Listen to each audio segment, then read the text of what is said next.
the janitor's son who outsmarted a senator at the Capitol chess gala.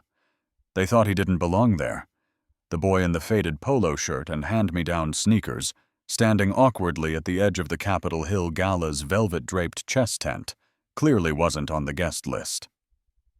A white-gloved usher moved toward him quickly, the kind who'd spent their career guarding exclusive spaces from the likes of wrong place, wrong face. "You can't be here, kid," the man said sharply, already reaching for the boy's shoulder.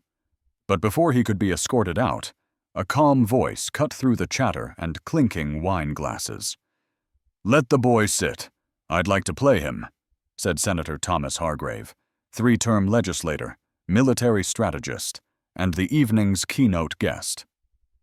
His words silenced the crowd more effectively than any announcement. The senator gestured toward the vacant seat across from him, at the marble and gold chessboard centerpiece meant for only the most distinguished guests. The boy hesitated, wide-eyed. "Go ahead," Hargrave nodded. "It's just a game, unless you're afraid to lose." The crowd chuckled politely, but the boy wasn't laughing. Neither was he afraid. He stepped forward and quietly took his seat. His name was Ethan Monroe. He was 10 years old, and he had never played on a real chessboard before, at least not one that didn't come from a thrift store or have missing pieces. What no one in that tent knew, what not even Ethan fully understood, is that the next 15 minutes would make history. The boy they mistook for a janitor's son, because he was about to outplay one of the most brilliant political minds in Washington, D.C. Move by move, his hands trembled less, his breathing steadied, and then something shifted. Ethan's eyes narrowed. His fingers moved with quiet certainty. It wasn't just chess. It was like watching a symphony unfold. Pawns sacrificed with purpose. Knights jumping like ghosts. A trap had been set, and Hargrave never even saw it coming. "Checkmate," Ethan whispered, almost apologetically. The senator froze. Then he leaned back slowly, studying the board. Silence. Stunned gasps. And then the real game began.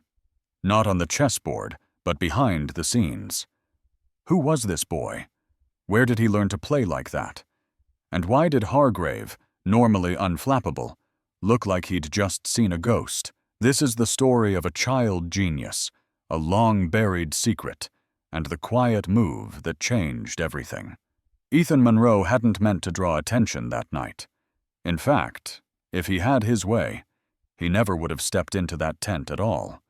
But life doesn't always wait for your permission to change.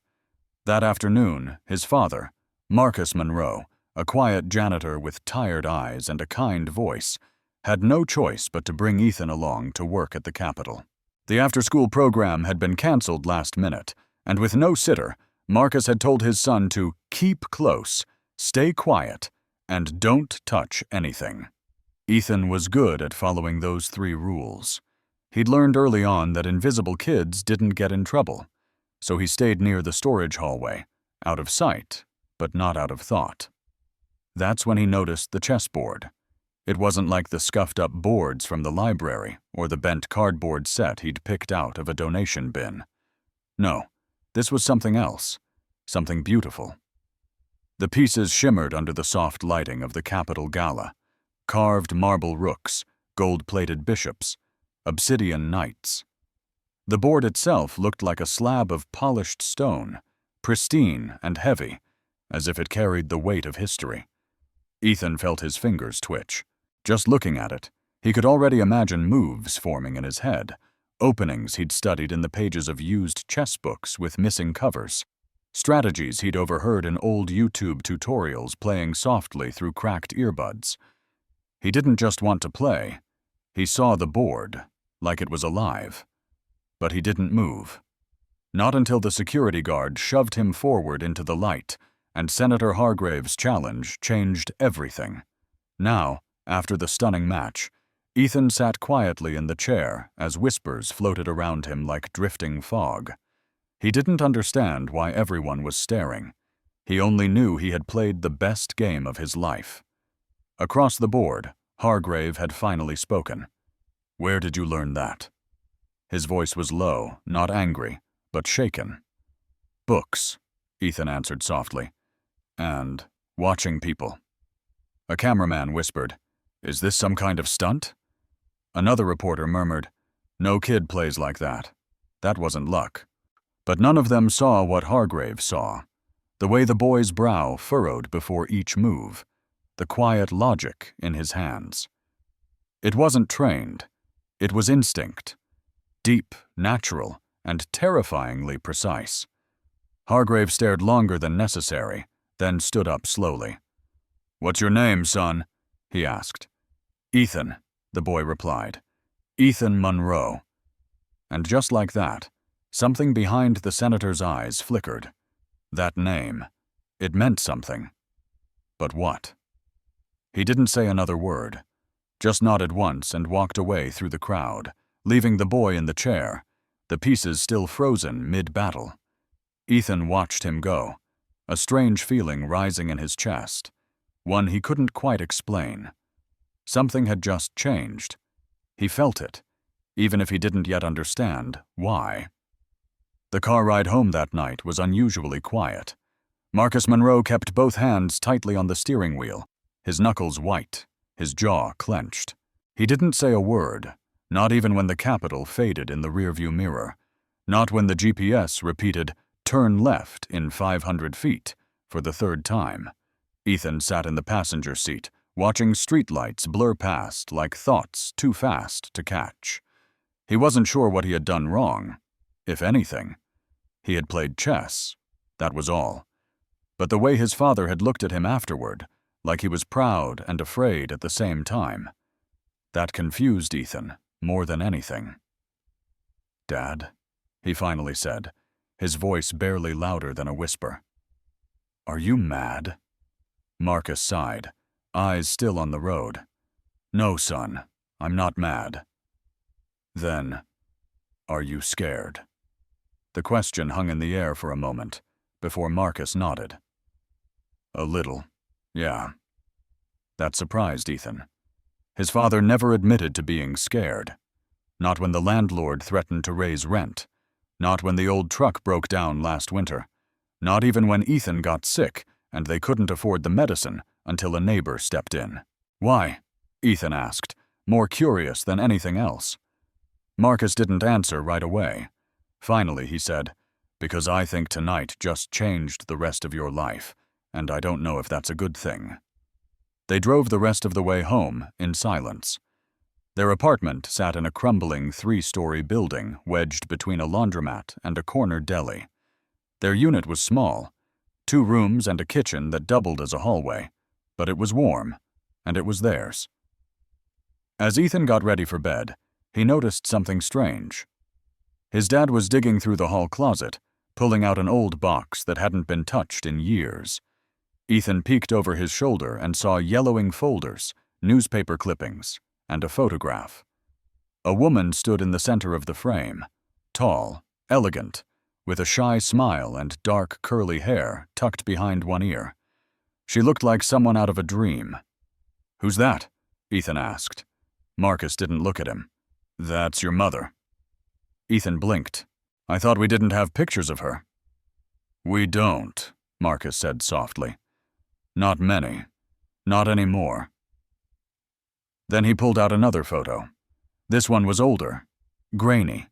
In it, Ethan's mother stood beside another man, a younger version of Senator Hargrave. Ethan's breath caught in his throat. Why is he with her? Marcus closed the box and set it aside. Because once upon a time, he knew her. And maybe tonight, he saw something he never expected to see again. Ethan didn't understand fully, not yet. But he knew one thing for sure. Tomorrow was going to be different. The next morning, the city felt louder than usual. Sirens wailed somewhere in the distance. Delivery trucks beeped as they backed up near the deli downstairs, and car horns punctuated the chill of early traffic. But inside their apartment, everything was still. Ethan sat at the small kitchen table, slowly turning a chipped black pawn between his fingers. He hadn't said much since waking up, but the questions buzzed in his head like restless bees. What had really happened last night? Why had the senator looked at him that way? And why was his dad acting like he'd just opened a door he'd spent years keeping locked? Across from him, Marcus sipped his coffee in silence, his eyes fixed on nothing. The old box from the closet now sat in plain sight on the counter, half covered by a dish towel, as if hiding it halfway could erase what had already been seen. "Dad," Ethan began cautiously, "was that man, Senator Hargrave, was he friends with Mom?" Marcus didn't answer right away. He rubbed his hands together, then let out a long, tired breath. "They worked together, a long time ago, before you were born." Ethan nodded slowly, processing each word. "Did she like him?" Marcus gave a small, humorless laugh. "She did. Too much, maybe." Ethan tilted his head. "Was he her boyfriend or something?" Marcus finally looked at his son. His face was lined with years of quiet battles, but there was something softer there, too. Regret, maybe, or fear. "It's complicated," he said carefully. "All you need to know is he wasn't ready for someone like her, and when she needed him the most, he chose his career instead." Ethan swallowed hard. "Does he know about me?" "I don't think he did," Marcus said. "Until last night." The words dropped like stones into Ethan's chest. He stared down at the pawn in his hand, suddenly feeling small in a way that had nothing to do with his height. "So, he looked at me like that because I reminded him of her?" Marcus nodded. "You've got her eyes, her way of thinking, her fire." A quiet beat passed between them. Then Marcus added, "And you've got a little of him too, whether I like it or not." Ethan didn't know what to say to that. He wasn't sure how he felt. About Hargrave, about the game, about himself. All he knew was that everything inside him felt like it was shifting. Like one of those chess puzzles where a single unexpected move turns the whole board upside down. Later that afternoon, just as the sun began slipping behind the low rooftops of their neighborhood, a black SUV pulled up quietly in front of Ethan's apartment building. Marcus saw it first through the kitchen window while washing dishes. The gleaming vehicle didn't belong on their block. Everything about it looked too polished, too careful. A man in a navy blue suit stepped out and glanced up at their unit. Marcus dried his hands slowly and muttered, "He came." Ethan looked up from his homework, a math worksheet he hadn't really been focusing on. "Who came?" Before Marcus could answer, there was a knock at the door. 3 soft raps, deliberate and respectful. Marcus hesitated, then walked over and opened it. Senator Thomas Hargrave stood there, without cameras, without aides, just a man holding his hat in his hands, and a look in his eyes that was harder to define than any title he carried. "Mr. Monroe," he said quietly. "May I come in?" Ethan's heart thudded. Marcus didn't move for a moment, then finally stepped aside. 2 minutes. That's all you get." Hargrave entered slowly, taking in the small living space, the worn couch, the family photos on the wall, mostly of Ethan and his mother. His eyes lingered on one of the pictures longer than the rest. Then he turned and looked at the boy. "Hello, Ethan," he said gently. "You gave me quite the surprise last night." Ethan shifted in his seat. "I didn't mean to." "That's what makes it even more impressive," Hargrave said. "You didn't walk in trying to prove anything. You just played." Ethan wasn't sure what to say.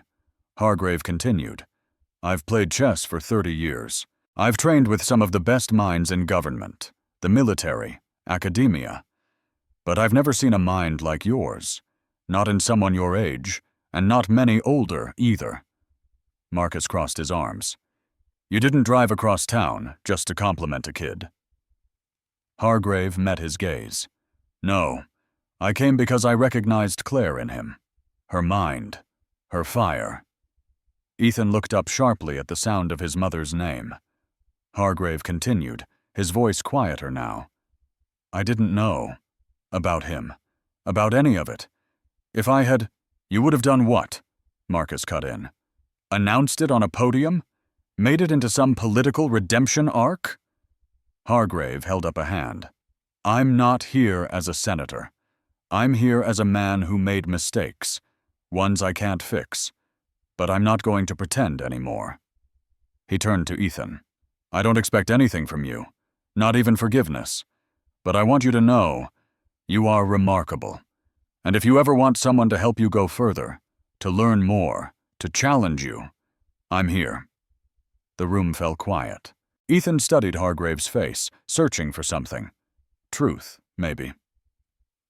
After a long pause, he simply asked, Did you love her? Hargrave's voice cracked. Yes, I did. And I regret every day I didn't show it when it mattered. Ethan nodded once. That was enough for now. That night, Ethan couldn't sleep. The apartment was quiet, the kind of quiet that feels heavy, like the air itself is thinking too hard. He lay on his back, staring at the ceiling, replaying every moment from the past 24 hours. The match, the look in Hargrave's eyes, the photo of his mother, and the question that had hung in the air like smoke. Did you love her? He didn't know why he asked it. Maybe he just wanted to know if she had meant something to someone else besides him and his dad. Maybe he was hoping that even in the mess of it all, love had once existed between people who couldn't stay together. A knock at his door broke the silence. It creaked open, and Marcus stepped inside. He didn't say anything at first, just sat at the edge of Ethan's bed, hands folded in his lap. You okay? He finally asked. Ethan nodded, though it wasn't entirely true. I just have a lot in my head. Yeah, Marcus said with a tired smile. Me too. There was a pause, the kind of pause that only happens when something important is about to be said. You know, Marcus continued, I wasn't always sure I'd be enough. Raising you, I mean. I didn't have all the answers. Still don't. But I tried. Every day, I tried. Ethan looked at him, his voice small. You were enough. That simple sentence made Marcus close his eyes for a second, as if steadying himself. What happens now? Ethan asked. With him? Marcus sighed. That's up to you. He said he's not trying to take you away, and I believe him. But if you want him to be part of your life, I won't stop you. You deserve to make that choice. Ethan thought for a moment. Can I think about it? Of course, Marcus said. Take all the time you need. Just know, no matter what you choose, I'm right here. That won't change. Then he ruffled Ethan's hair like he used to when he was little, and got up to leave. Get some sleep. Big day tomorrow. Ethan blinked. Why? What's happening tomorrow? Marcus paused at the door, half smiling. Someone from the Capitol called this afternoon. Said there's a chess organization that wants to meet you. Something about a kid's invitational. Looks like your name's gotten around, champ. Ethan smiled softly, then rolled onto his side. For the first time in days, the weight in his chest felt a little lighter. The next morning, Ethan woke up before the alarm. Sunlight filtered through the thin curtains, casting soft stripes across his bedroom wall. His mind was already buzzing, half with curiosity, half with nerves. He got dressed in the nicest clothes he owned, a blue button-up shirt, khaki pants, and the shoes Marcus had polished the night before. They weren't new, but they looked close enough. As they stepped outside, Marcus handed him a small peanut butter sandwich wrapped in foil. Eat something, he said. Even geniuses need breakfast. Ethan smiled, tucking it into his backpack. The ride downtown was quiet but calm, and when they pulled up to the brick building near DuPont Circle, Ethan stared up at it with wide eyes. The sign above the door read, National Youth Chess Institute. Inside, the lobby was bright and modern, with glass walls, wooden floors, and posters of famous chess champions from around the world. But what caught Ethan's eye was the giant mural stretching across the far wall. a child moving a pawn forward, while behind them loomed a shadowy outline of a full-grown knight. It looked like something from a dream. A woman in a gray blazer greeted them with a warm smile. "You must be Ethan Monroe," she said, extending her hand. "I'm Ms. Langston, the program director." Ethan shook her hand nervously. She turned to Marcus. "You raised a very special young man, Mr. Monroe." Marcus gave a polite nod. "He raised himself, mostly. I just made sure he had a roof and food." Ms. Langston led them down a hallway filled with framed photos of past student champions.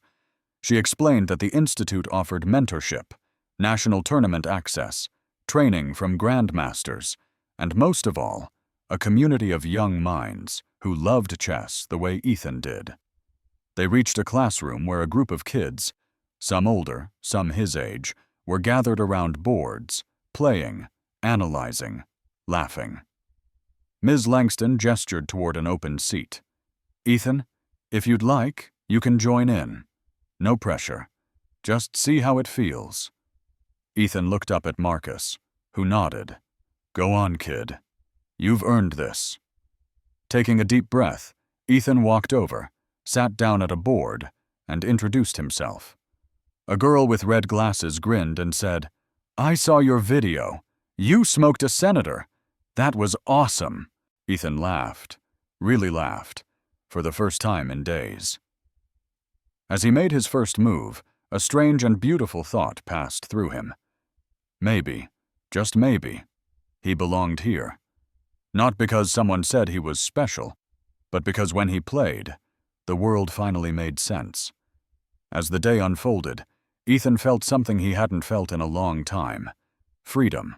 Not just the kind where you can choose your next move on a chessboard, but the kind that comes from being around people who understood, who didn't stare at him like he was weird, or lucky, or out of place. These kids at the Institute weren't pretending. They weren't impressed by headlines or YouTube videos. They just loved the game. And Ethan, for the first time, wasn't the outlier. He was part of something. By mid-afternoon, he had already played 5 games, losing 2 and winning 3. One match lasted nearly an hour and ended in a draw. But the boy across from him, Cameron, a fast-talking kid from Chicago, grinned and said, "That was sick. You see like 4 moves ahead. You ever studied the Kasparov-Topalov game from '99? Ethan blinked. "I don't know that one." Cameron's eyes lit up. "Dude, I'll show you after snack break. It's like watching a battle with explosions." In the corner of the room, Marcus sat quietly, watching through the glass. His face held that tight expression parents get when they're proud, but trying not to cry in public. Ms. Langston came over and handed him a paper folder. "There's a scholarship opportunity for Ethan to join our full-time mentorship program," she said. "It's funded by anonymous donors, but I have a feeling one of them's wearing a blue suit and sits in Congress." Marcus chuckled softly. He always did know how to write checks when words failed. Ms. Langston looked surprised, but didn't push further. "We won't rush you. Take time, talk to your son, but he's special. I've never seen a kid walk in here and hold his own like that on day 1. Marcus nodded, his eyes still fixed on Ethan, who was now laughing with the other kids over a puzzle that had stumped them all. "He's always been special," Marcus said. "The world's just catching up." That night, back at home, Ethan bounced onto the couch beside his dad, holding a printed copy of the legendary 1999 game Cameron had told him about. "You gotta see this," he said, pointing at the board diagram. "It's like poetry, Dad, but with knights and traps and sacrifices." Marcus smiled. "Show me, Professor." And so Ethan did, move by move, teaching his dad what he saw, not just on the board, but in life. Choices, patterns, possibilities.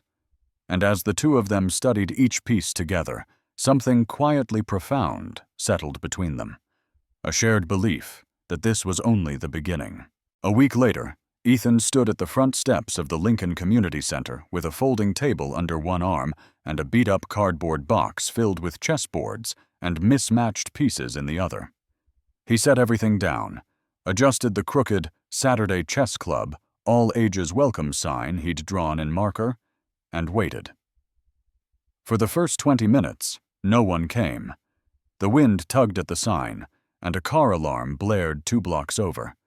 But Ethan didn't move. He sat quietly, arranged a board, and played both sides by himself. Then, around 10:30, a small voice broke through the stillness. "Are you the chess kid from YouTube?"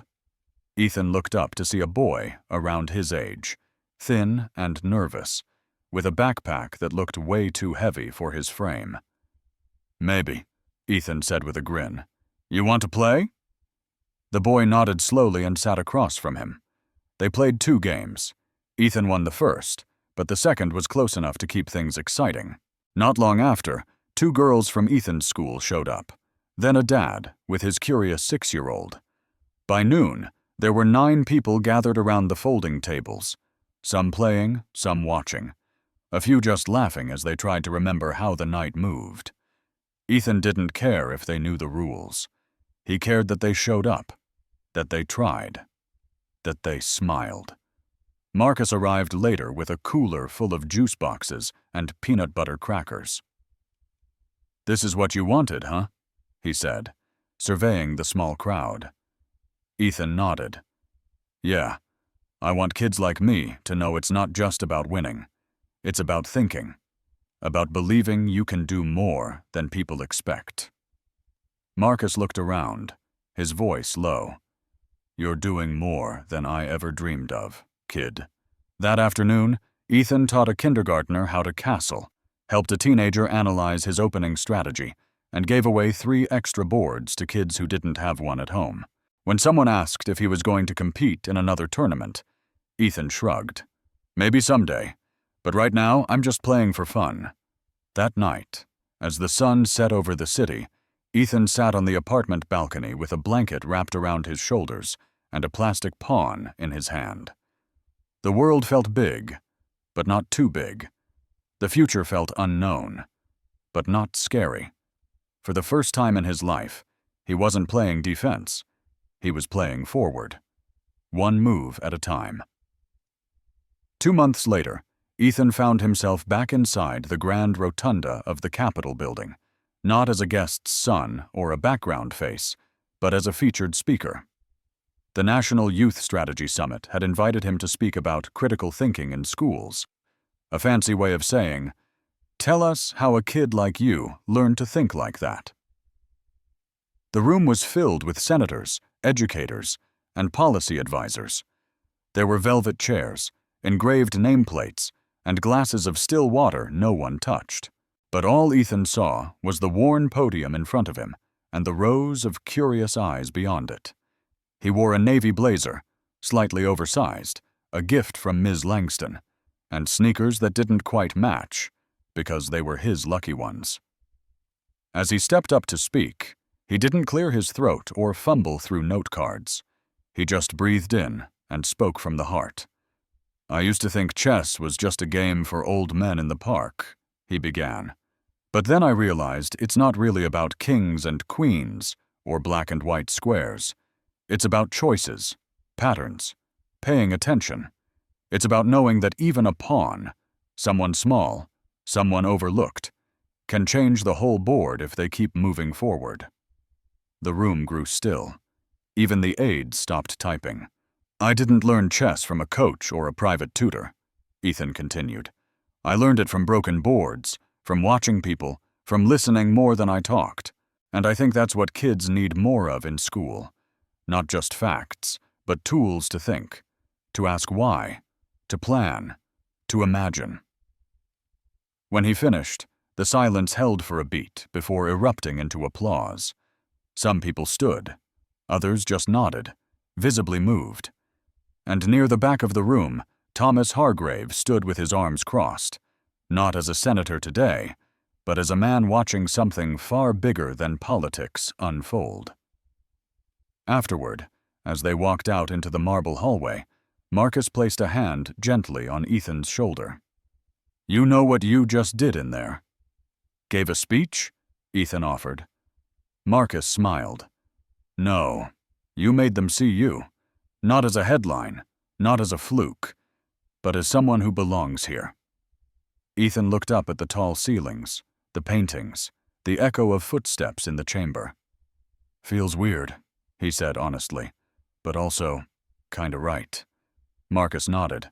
"Exactly. That's how progress feels. A little uncomfortable at first, but solid under your feet." Later that evening, as the city lights flickered on one by one, Ethan sat at the small kitchen table with a half-finished grilled cheese and a chess puzzle book open in front of him. He wasn't really hungry, and he wasn't really focused on the puzzle either.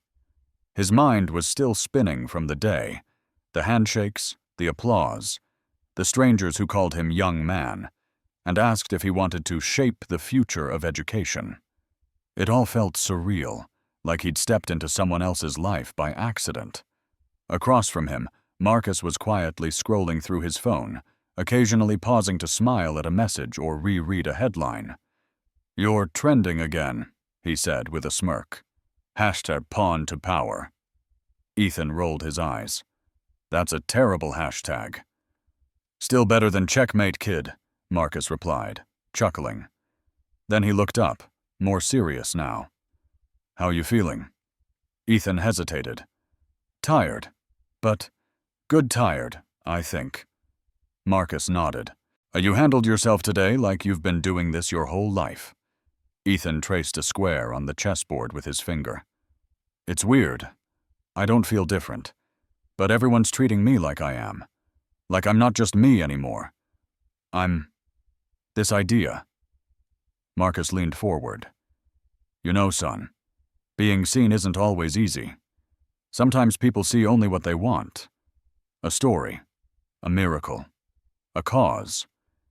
But your job, your real job, is to stay yourself, no matter what room you walk into." Ethan looked at him, eyes clear. "You think I can do that?" "I know you can," Marcus said, "because you already have." Just then, the door buzzed. Ethan looked confused. They weren't expecting anyone. Marcus stood to answer it, and when he opened the door, there stood Senator Hargrave, holding a small wrapped box and wearing an expression that was half pride, half hesitation.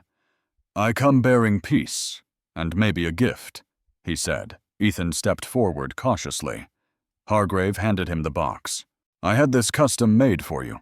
I figured even a great player deserves a proper set." Ethan opened the lid slowly and gasped. Inside was a handcrafted wooden chess set, each piece carved in exquisite detail, every pawn polished like stone. "This is amazing," he whispered. Hargrave smiled. "The board's yours. But the next move? That's always up to you." Ethan nodded slowly, feeling the weight of it. Not just the box, but the moment. And for the first time, he didn't feel like a boy trying to prove himself. He felt like someone who already had. The next morning, the apartment was filled with the warm smell of pancakes and the soft hum of jazz from the kitchen radio, Marcus's Saturday morning ritual. Ethan sat on the couch, the new wooden chess set open in front of him. He ran his fingers over the pieces slowly, taking in every curve, every polished edge. The knights were especially beautiful, heads arched, carved as if mid-charge. He placed them carefully on the board, one by one, lining up white and black, left and right, ready to face each other. But today, he didn't want to play against himself. Today, he wanted something different. "Dad," he called over his shoulder, "want to play a game?" Marcus peeked out from the kitchen, spatula in hand. "You sure? I'm still recovering from the last 10 times you crushed me." "I'll go easy on you," Ethan grinned. "That's what scares me," Marcus muttered, but he came over anyway, wiping his hands on a towel and sitting down across from his son. They set up the board in silence, the comfortable kind that only comes from love that's been earned, not assumed. Ethan moved first. Classic opening. King's pawn 2 squares. Marcus mirrored him, slower, thoughtful. They played for a while like that, laughing when Marcus made a goofy mistake, smiling when Ethan set a clever trap. But then, somewhere around the 12th move, Marcus paused and leaned back. "You know," he said, "I used to think I was raising you to be strong enough for the world. Turns out you're strong enough to change it." Ethan looked up, not quite sure how to respond. "It's not about changing the world," he said after a moment. "It's just about helping people see it differently." Marcus nodded. "Same thing, really." The game continued, but slower now, more reflective. And then, just as Ethan captured his dad's queen, there was another knock at the door. This time, it was Ms. Langston from the Institute. She smiled as Ethan opened the door, holding a manila envelope in her hands. "Sorry to drop in on a weekend," she said, "but we just got confirmation. The National Junior Invitational wants you on the roster. It's in Chicago next month. Top young players from all over the country." Ethan's eyes widened. "Me? Really?" "Really," she said. "And they want you to give the keynote speech too." Marcus raised his eyebrows from the couch. "Better start writing, Professor." Ethan laughed, but there was something else in his chest now. An excitement that wasn't just about chess, or trophies, or titles. It was about the idea that his voice mattered. That this quiet kid from nowhere, who once played with broken pieces in a forgotten school library, had found his place at the table. Not because someone gave it to him, but because he had earned it. Ethan looked at Ms. Langston and smiled. "Tell them I'll be there. And tell them to bring their A-game."